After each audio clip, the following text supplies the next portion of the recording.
She was a woman who had it all: a loving husband, grateful children, a cozy home, stability, and the respect of those around her. Everything millions dream of. But inside her, a silence was growing, an expanding emptiness that neither affection, recognition, nor years of marriage could fill. Until one day, she returned a gaze that lingered a little longer than usual, and that single moment, almost imperceptible, began to unravel an entire universe, carefully built, tenderly preserved, seemingly unshakable. What began as a spark of desire turned into a chain reaction: secret meetings, lies skillfully woven into everyday life, all for the sake of feeling alive again.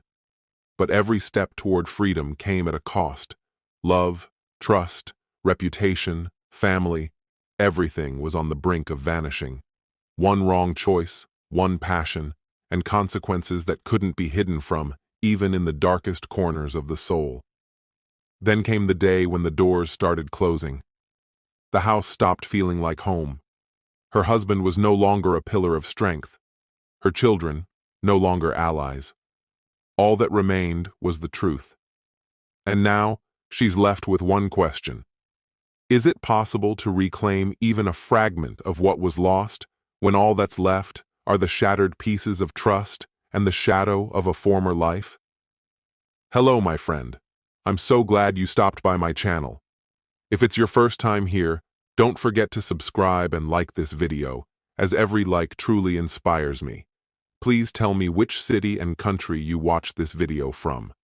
Now, let's get started. What is this emptiness I carry inside? I have a husband who, by all accounts, is extraordinary. He cherishes me deeply, with unwavering devotion. And yes, my love for him is real. It's strong and has stood the test of many years. He is the anchor of our family, steady, dependable, and always present. Our daughters absolutely adore him. He's gentle, generous, and the kind of man everyone turns to when something needs fixing, especially anything with wires or screens. The neighbors treat him like a community handyman. He's never given me a reason to doubt his loyalty. He's not the sort to flirt or stray. In the bedroom, Daniel goes out of his way to make sure I'm fulfilled. If I don't reach the peak, he takes it personally. Compared to the men before him, he stands out, hands down the best I've known. But lately, I've come to a realization. My views on passion and desire are grounded in memories from decades ago. For most of our marriage, I never truly considered being with anyone else, until Ryan appeared. As I approached 45 and watched our kids inch toward independence, a new longing crept in. I started wanting confirmation, from someone who wasn't Daniel, that I was still attractive, still someone to be desired. Daniel often tells me that I've grown even more beautiful with age, but my reflection paints a different picture. My breasts have lost their youthful perk. Fine lines are beginning to sketch themselves across my face. I find myself retouching my hair to chase away the grays more frequently. That curvy, tight backside I used to flaunt with pride, it's beginning to lose its shape. I can still command attention when I dress just right and put on a bit of glam. But for how much longer? More and more my imagination wandered. What would it feel like to be craved by another man? I began to quietly fantasize about meeting someone who didn't know my history, who saw me with fresh eyes. Even in intimate moments with Daniel, I'd catch my thoughts drifting toward movie stars, younger men at work, or that intriguing new employee who lit something inside me.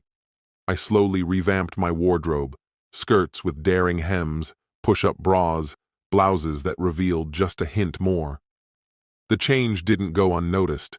People commented, and Ryan, always a harmless flirt, suddenly became magnetic. He had joked around before, but I'd never thought much of it. That changed one day when I pushed the boundary a little too far. Something in me was feeling bold, mischievous. When we found ourselves alone, I flirted. Not playfully, but suggestively. At first, I thought I was just teasing. But Ryan didn't treat it as a game. He saw right through the mask I wore. Without a word, he locked my office door. Everything I'd buried inside came rushing to the surface. I didn't pause. I didn't resist. Desire took control. We tore at each other's clothes.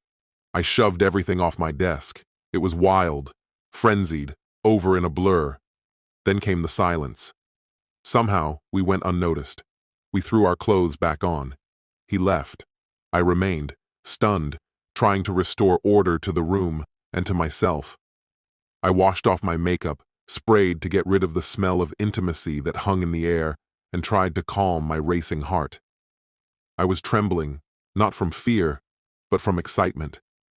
It took almost an hour before I felt collected enough to get back to work. What I thought was a one-off quickly turned into something more. We both wanted to try something else. Well aware of the danger, we planned a second meeting, this time with more caution. Once again, we managed to escape detection. But stolen moments behind closed doors stopped feeling like enough. Ryan proposed something daring, 2 weeks away on a cruise, just the two of us, in a place where no one knew our names. I wrestled with the idea, trying to decide how to justify such a trip to Daniel. Eventually, I crafted a semi-truth. I needed space, time alone to reconnect with who I was before I became just wife and mom. I'd pitch it as a soul-searching retreat, to think, to rediscover, to remember the vibrant woman I once was. I'd suggest Daniel take the same chance to do whatever he needed. After 2 decades of monogamy, maybe he'd appreciate the gesture. But honestly, I don't think Daniel would seek out another woman. He's too loyal, too rooted. He might sulk a bit, wait patiently for my return, and I'd swear to never leave again. He's the kind of man who forgives more than most would, because he values our life together, our children, and the future we planned. And he knows a divorce would cost him dearly, emotionally and financially. That's why I don't believe he'll walk away. To me, this is a personal awakening, a kind of emotional pilgrimage. I fully intend to come back to him, renewed, whole, and ready to pour my love into him again. I'll make it up to him in every way I can. Hopefully, 2 weeks of uninhibited freedom will sate my craving for novelty and help me bring closure to whatever this is with Ryan, at least for now. But if that isn't enough, then we'll need a new strategy. I'll have to distance myself from Ryan for a while, shift my focus back to Daniel, back to our family. I'm not about to throw away my marriage, my children, or the future I've built with Daniel. We'll need to tread carefully. All I need now is the right moment, a quiet time, when Daniel is relaxed and open, to tell him what I've planned. That evening, Luna and I made love, if you could call it that. Something about the way it unfolded felt off. She said all the right things, made all the usual sounds, but it lacked sincerity. Her climax seemed like a performance, barely believable. Still, she managed to bring me to the finish line. That, it seemed, was her only real goal. We lay there afterward, catching our breath. That's when she finally said the thing I knew was coming. "Daniel, you know I love you, right?" And there it was. I'd sensed this moment approaching for weeks. Thankfully, I was ready. I turned toward her, keeping my expression soft, and delivered the response I knew she needed. "Of course I do, sweetheart. And I know you love me too. Don't you?" "Of course, darling. If there were ever something truly important to me, you'd be there for me, wouldn't you?" "Of course. Just tell me. What is it?" As if it wasn't already clear. "What I'm asking for is everything. My sense of self, my purpose, my role as a wife and a mother. It all feels like it needs reevaluation. And the only way I can honestly begin that process is to step away for a bit. Just a temporary break from being a wife and a mother. Maybe even some distance from me would be healthy for all of you. I believe I'll return with clarity, with energy, and with a renewed commitment to this family. I have this deep longing to find myself again." "Hold on. What are you doing?" I moved down the hallway, calling out toward the bedrooms. "Girls, it's time. Get your things together and meet me in the kitchen." "We're already up, Dad. Be right there. Daniel? What's going on? Why are the girls coming down with their bags? There's no need to unpack everything just yet. You and I still have a lot to discuss. We'll have time for that later. But Daniel, they're part of this too. This family you're saying you want to rebuild. They're not little kids anymore. They deserve to know what's happening. All of us need to sit down, talk this through, and decide what comes next. As a unit. Even though Luna had asked for privacy, I went into the kitchen and poured myself a cup of strong, aromatic coffee. I didn't offer her any. I could see the confidence starting to slip from her face. Daniel, please, you're making this out to be something it's not. You want space? Fine. Go ahead. Run off with Ryan. We all know what's been happening. Her expression drained of color. Ryan? Why are you even bringing him into this? He's just someone I work with. I'm trying to sort things out. You mean sort out how to sleep with him without sneaking around? Keep your options open between him and me while leaving the girls stuck in the middle? Yeah, we're aware. You're aware? What are you accusing me of? All I said was I needed a little space, a temporary break from the pressure of being a wife and a mother. Well, here's your space. It's called divorce. Not a test run, not some extended vacation from your responsibilities. It's final. Daniel, be serious. This is an extreme reaction. I never said anything about leaving permanently, just until the end of September. Girls, why are your bags packed? Girls, I'm so sorry, she added in a rush. I couldn't wait much longer. Daniel, please, talk to them for a second while I go grab a few of my things. I turned and started up the stairs, but I could still hear voices drifting up from the kitchen. Girls, Luna's voice was soft, almost pleading. Your father's misunderstanding what I meant. Amelia was quick to reply. Then tell the truth, Mom. We've known for a while what's really been happening with you and your boyfriend. Luna tried to deflect. I don't know what you're talking about. Ella jumped in. We're talking about those lunch meetings you always had on Wednesdays. At first they were innocent. Then they became quick bites. Now it's suddenly a 2-week cruise with Dodger Ryan. Luna's face was frozen in disbelief. That's not true. You don't have any evidence. I haven't crossed any lines. Ryan's just someone I occasionally meet for lunch. Amelia stepped forward. Is that so? The first time you went to his executive suite for your so-called lunch, your office called the house looking for you. You were gone way longer than an hour. Dad had no idea where you were. And later that evening when he came to pick you up, you claimed you were with your boss. That wasn't a lie. I was with Mr. Archer. The secretary must have made a mistake. She's not exactly dependable. Oh, really? Amelia replied. And when exactly did Ryan become your boss at the executive suite in that hotel? That's the point where Dad brought in a private investigator, Ella added. We've seen the footage. We've seen the photos. It's true, Amelia said flatly. And for the record, he's not even attractive, not next to Dad. You became an unfaithful wife in your 40s. You don't speak to your mother like that, Luna snapped. And how could you do what you did to us? Amelia shot back. How could you choose that over being the mom we needed? Defensive now, Luna lashed out. If your father had his suspicions, he should have confronted me. He should have stopped me. Clearly, it didn't bother him enough. I think it was Amelia who replied, Mom, that ring on your finger means Dad shouldn't have to stop you. It means you swore, before all of us, to forsake every other person. Dad said even if he'd stopped you this time, it wouldn't have mattered. Next time you'd just get better at hiding it. Well, Luna muttered, he should have said something. If it hurt him that much, he should have told me. This only confirms how little it matters to him whether someone else gives me a bit of innocent attention. I can't wrap my head around why he suddenly turned so territorial. And no, Mom, he didn't say a word to you, because he was stalling.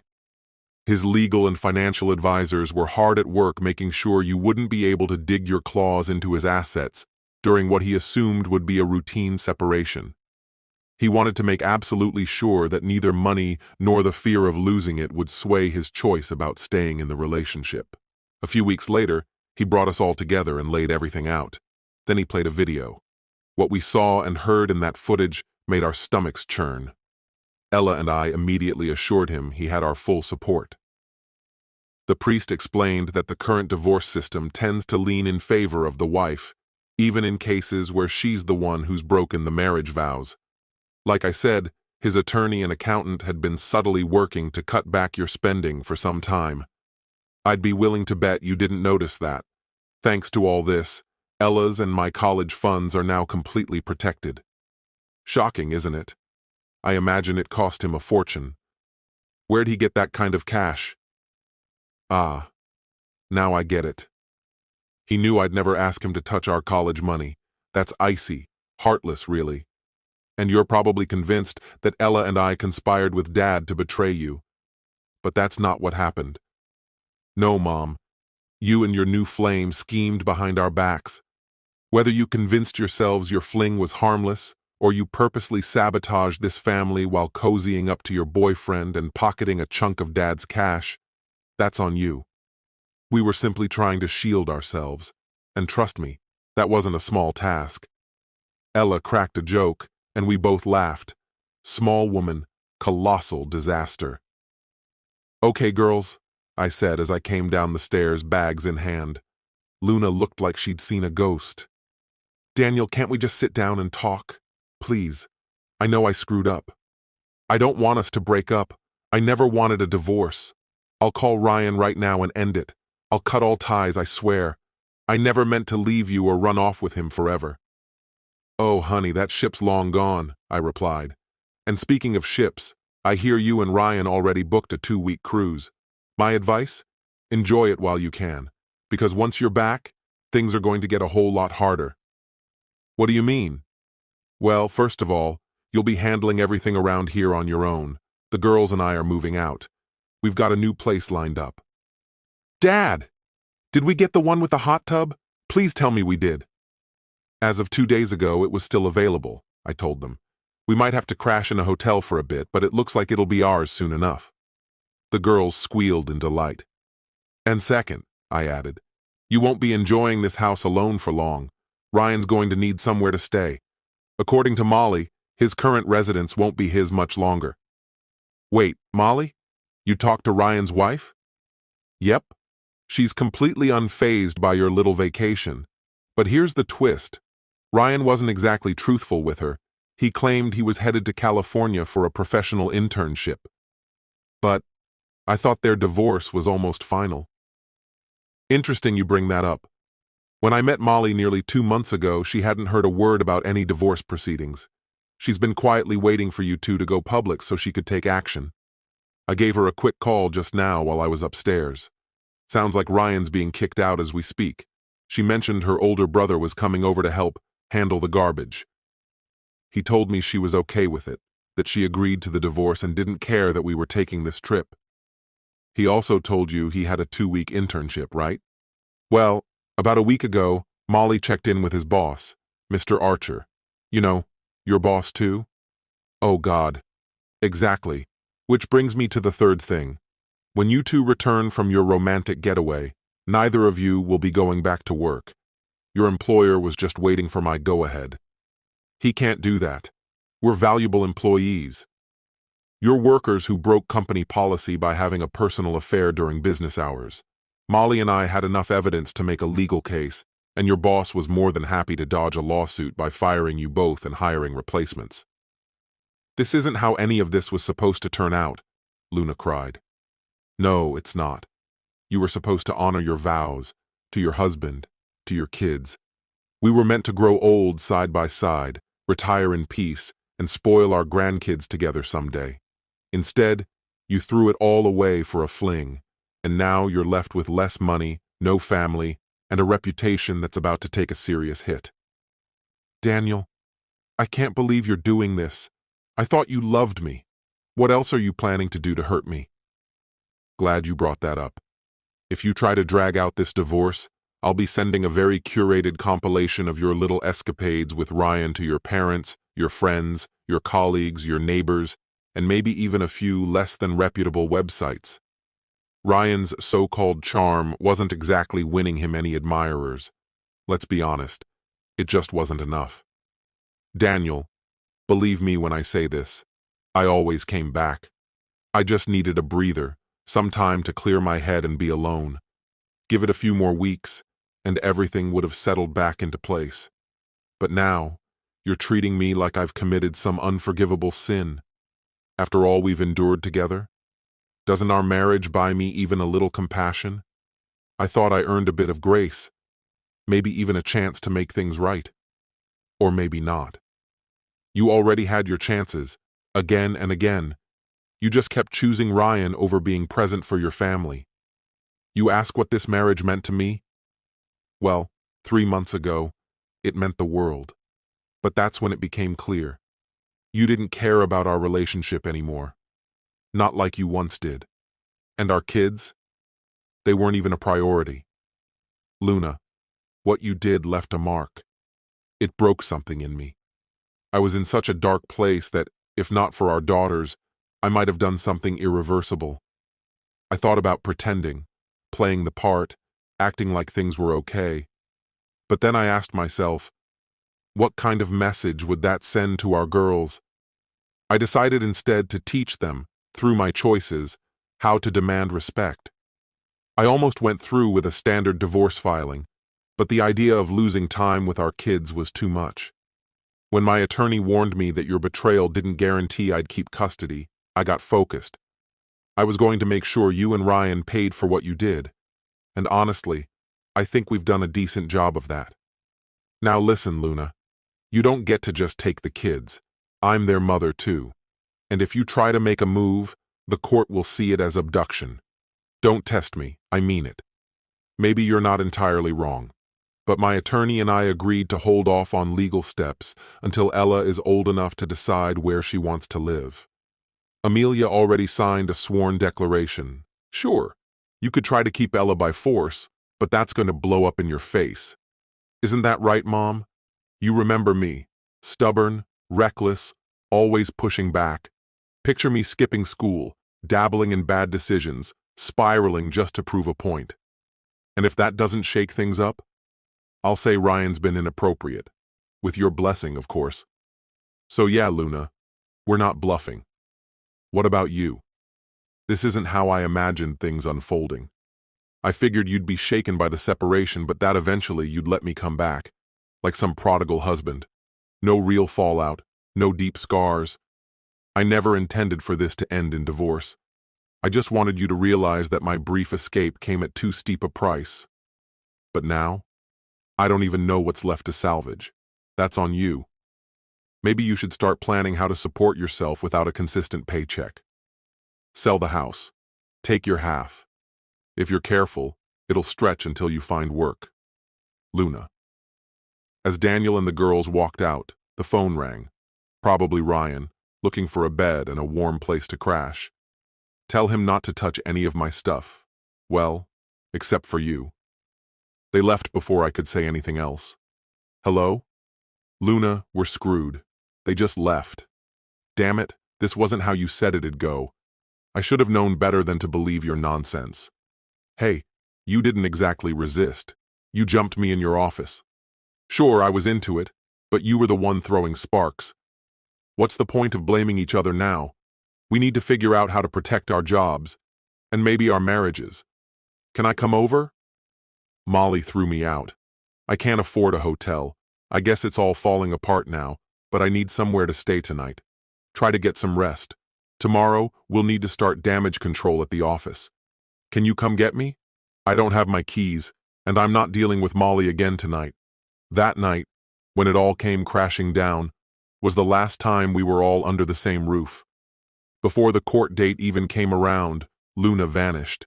She sold the house almost overnight, took her share of the money, wiped out our joint accounts, probably just to spite me. I didn't lose sleep over it.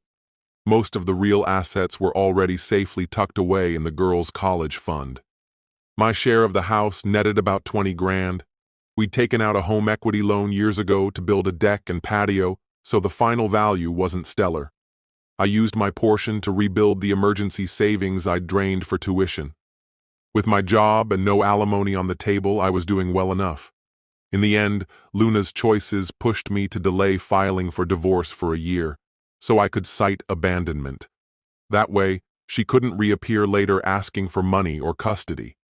I had no interest in a reunion. Ryan, surprisingly, didn't bail.